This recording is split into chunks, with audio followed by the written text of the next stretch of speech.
Let's talk about the things they don't tell you when you have cancer. So this video is just going to cover all the things that people don't really speak about or tell you when you have cancer or once you've finished your treatment. I'm going to try and cover as many as I can based off of my own experiences, not in any particular order, just whatever comes to mind, that's what I'll speak of. So firstly, it's hard to go back to normal again after your treatment. And by this I mean your hair. Obviously once your hair's fallen out, it's going to take time to grow back. Your strength, your body's going to be weaker than it was. It's going to take time to build that strength again. Your actual physical body is going to have changed. You might have put on weight, you might have lost weight. It's going to change. It's going to take time to go back to how it was. Even your routines, your day-to-day routine might be different. Things change. So it's very hard to go back to being how you were before. You have to understand, you would have changed as a person. You cannot go back to how you were. It can be very difficult. I'm not saying that it's impossible, but it's very, very difficult. And leading on from there, you have to realize that normal is not going to be normal, if that makes sense. What was normal for you before is not going to be what's normal now. Once you face the possibility of death, a lot of things change and you can't go back to that normal life again because your whole mentality would have changed. You'll cherish life a lot more, and you'll find when you do that, time happens to fly. It literally goes nowhere. It's already been almost 5 years since I actually was diagnosed, and that's gone so fast and so many things have changed in the meantime. So you have to realize what my normal life was back then is not what my normal life is like now. Also, after you finish your treatment, there'll be a sense of fear that you have to kind of live with. You always have in the back of your mind like, oh no, what if this happens again? What if it comes back? Has it come back? Am I feeling those same symptoms again that I was? And you get very paranoid, and your whole life my life so far since, there's always been that fear in the back of my mind, like what if? And obviously that's not what you want. It is a bit difficult to deal with at the start, but I do find as time goes on, you do kind of just get used to it. I mean, the first year I remember when, after I finished my treatment, I was getting checked every 3 months, which was quite frequent, and it's good that they do that. And then it goes down to every 4 months in your second year, every 6 months in your third, and then it should be once a year after that. Mine is still at once every 6 months, but I don't mind it. And before, I remember when it used to get close to my checkups, I used to start getting really anxious and worried, like, oh no, what if they find something again? Whereas now when I kind of have a checkup, I do get it a little bit, but nowhere near as much, and I kind of just get on with it now. Especially if you're having scans, there's something we refer to as scanxiety. Everyone in the kind of cancer community will know that term. It's just the anxiety you get before you're going to go for a scan and things like that. So you will have this sense of fear that's kind of around you. But like I said, it does pass, so just kind of ride it out and you will be fine. Another thing you want to kind of be wary of is the awkward conversations you might have with people. What you kind of have to understand is when you have something like cancer, it is a big thing, and people will always have loads of questions and they want to know about it and stuff, but they find it awkward asking you that. When it comes to me, I'm more than happy to talk about my experience. I'm very open with it, but people don't know that, and they kind of tiptoe around you and tread on ice, and if anything, they make it awkward. Whereas if they were to just come out and have a normal conversation with you about it, I think it would be a little less awkward. So just keep that in mind, that you might have these weird conversations with people where they're kind of trying to find out things without being so blunt about stuff. One of the biggest things I think people fail to tell anyone is that chemotherapy and radiotherapy are not the only answers. Yes, they are the modern medicine treatments that we have, but they're not the only treatments. Things that people don't tell you is that cancer cannot survive in highly oxygenated areas. So if your body has a lot of oxygen in it, so if you control your breathing and breathe as you should, cancer can't actually live there.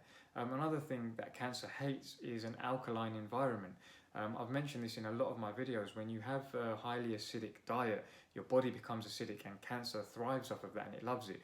Whereas if you change your diet and you have more of an alkaline based diet and you can keep your body in an alkaline state, new cancer cells can't form. So don't think that chemo and radio are the only treatments. There are loads of other ones out there. I did chemotherapy because at the time I didn't know any better. And when you're faced with something like a life-threatening illness, you kind of just say, right, just give me what you know is going to work, fix me ASAP. Whereas if I had the knowledge I have now, I may have taken a different route. I did also do some holistic treatment at the same time as my chemo. Again, I'll save that for another video. I could speak on that for ages. But just be wary that chemotherapy and radiotherapy are not the only solutions. So going off of that, you have to also remember that every single person is different. Some people don't like holistic healing and things like that. Some people just want the chemotherapy or the modern medicine. They're just like, that, I know that works, that's all I want. Everyone's different. You have to kind of do what works for you.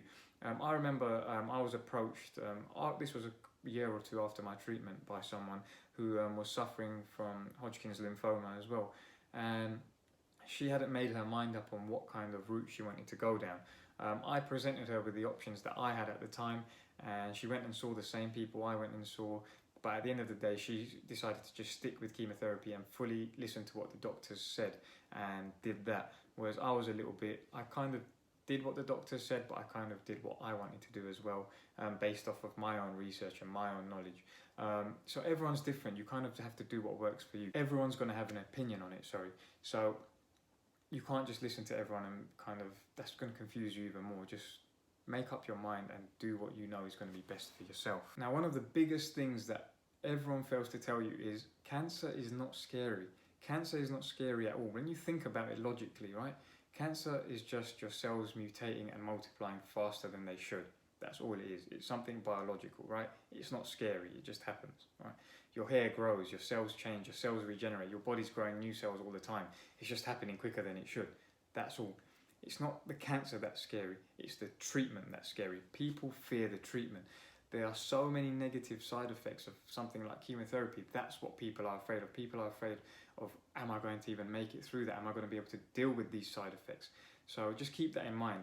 When you think about it logically, cancer is not scary, the treatment is. So the next thing I'm about to say is probably one of the biggest things that cancer does that nobody ever speaks of. And it's when someone is diagnosed with cancer, so are their family. Now, everyone's family life is different, but when you have something that serious, it does also affect the people around you, and you have to bear that in mind. Yes, you're going through the treatment and you're going through all of that, but your loved ones are also going through something as well, and you have to kind of keep that in mind. Cancer doesn't just affect the individual, it affects everyone around that individual. Obviously, the people around you, they're going to want to be there for you and they're going to be strong for you, but you have to always remember that it's still doing something to them. A child that's diagnosed with cancer, for example, that is going to affect its parents hugely. Even me, I don't know what, obviously, my mum, my dad, my siblings, anyone was going through at the time, what they were thinking, having someone so close to them being sick like this and facing death. But I'm sure they were going through stuff, and that's what you have to always remember, that it's not something you're alone in, which is also a good thing. You will always have people that do care, and as much as it affects them negatively, everyone kind of goes through it together, and it does make the whole journey a little bit better for everyone. So when you're having your cancer treatment, or you've just been diagnosed, or whether it's after your treatment, what you'll kind of start to realize is cancer takes over your life. It takes over your life the moment you hear that word coming out of the doctor's mouth. Everything you do will be based around it, especially when you're having your treatment.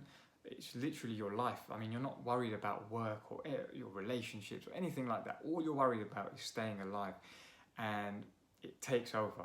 Every single thought of yours, every single feeling of yours will all relate back to cancer, and a part of that still stays even when you finish treatment. I don't think there's a day that goes by where I don't think about it, so it does take over your life, and just be prepared for that. On the flip side, it can also be a great motivator.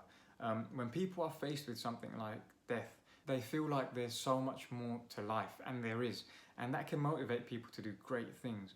I mean, if I talk about myself, since having my treatment, obviously, I completely changed my career. I now do something I love opposed to something I hated. My relationships with my family and friends are much better. I just cherish them a lot more. I've got married, I have a wife, I have my own house now. I don't live with my parents anymore. It kind of just made me go a lot faster with the things I wanted done in life. You know, you kind of think, well, you don't know when your time's going to be up, so let's get everything done. And it can be a good thing. That can be bad as well, but in my case, I'd say it was a good thing. It just motivated me to kind of do what I really wanted to and get the most out of the life that I wanted. Which kind of brings me on to my next point, which is when I was having my treatment, I lived at home with my parents. I didn't have a wife, I didn't have a girlfriend I was just on my own, just living at home with my parents, and that's all I had, my family. And that kind of worked out really well for me. I could only imagine if someone has a wife, a kid, or kids, a mortgage, bills to pay, things like that, it would be very stressful, especially when you're not working. Like I mentioned, or I've said before in other videos as well, is the company I worked for at the time were really good to me. So I never had to worry about any of that. But if it was different and I did have a wife and kids or a mortgage or something like that, it would be very difficult, and you have to keep that in mind. And I do know that when people are going through it, there are channels you can kind of go down for support with those things. But I can only imagine how hard it must be. So I would say I got quite lucky that I didn't have any of those commitments and I was just living at home with my parents. It would be a completely different story if something like that was to happen to me now. Touch wood, it doesn't. But yeah, you have to always keep that in mind, and that's something that people don't always tell you about or prepare you for.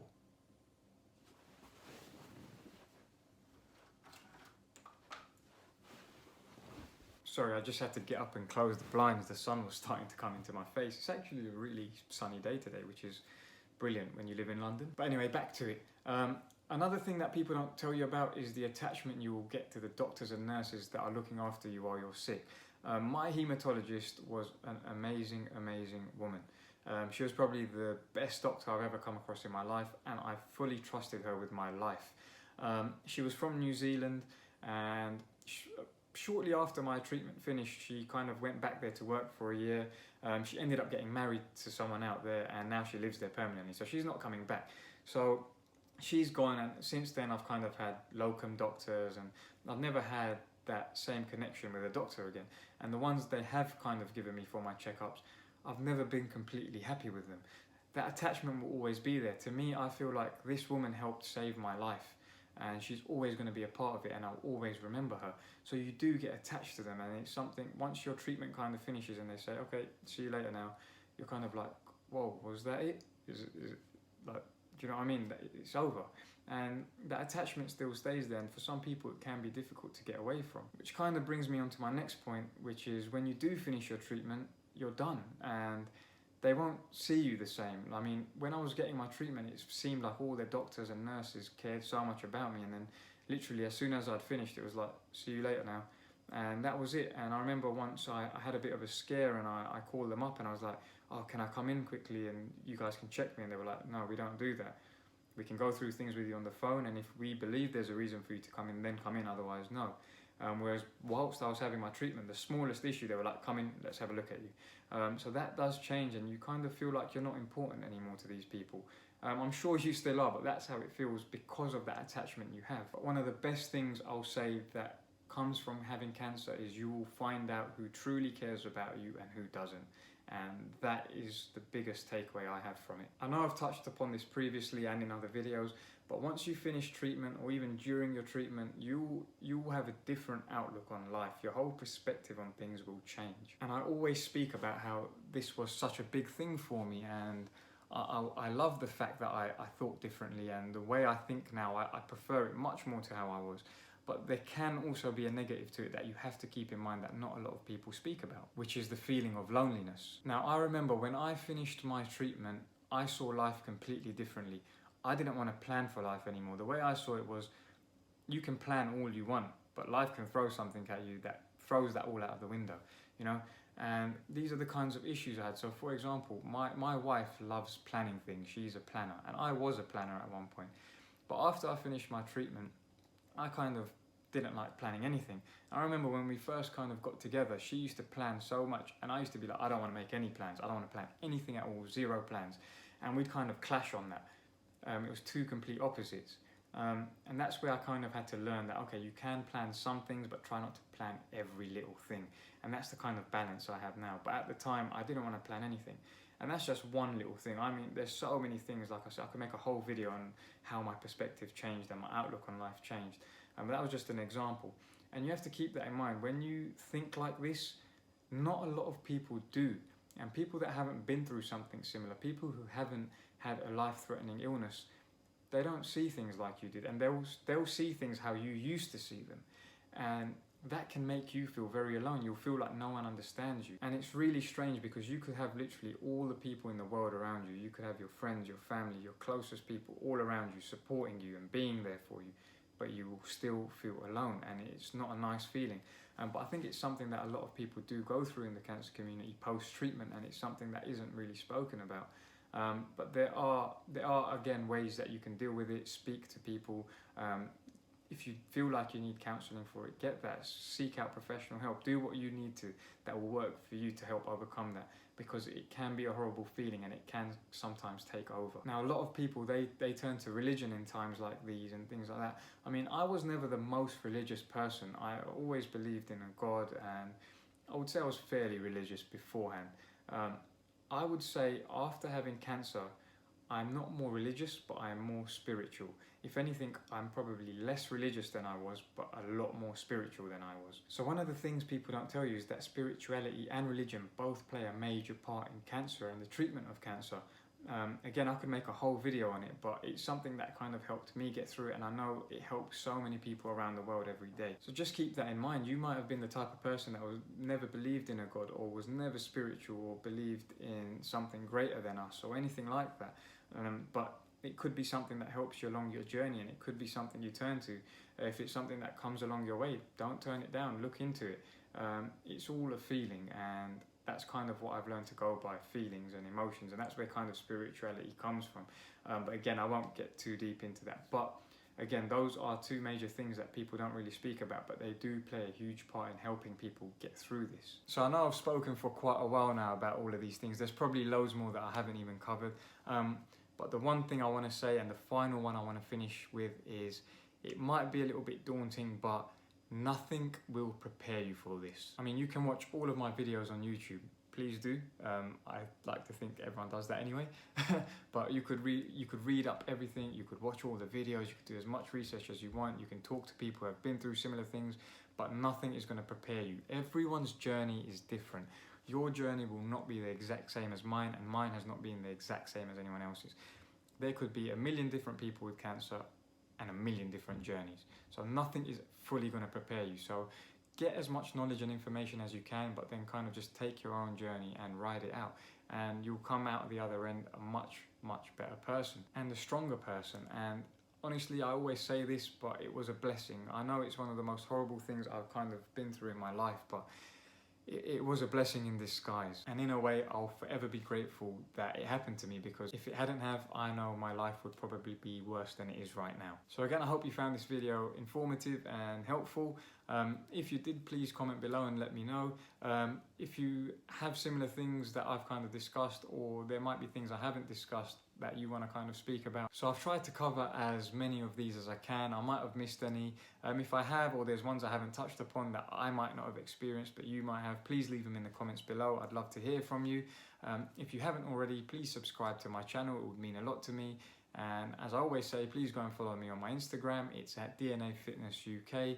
I kind of post on there a lot more regularly, so it's a good place to keep up to date with me. And again, I hope you enjoyed the video, and I'll speak to you soon.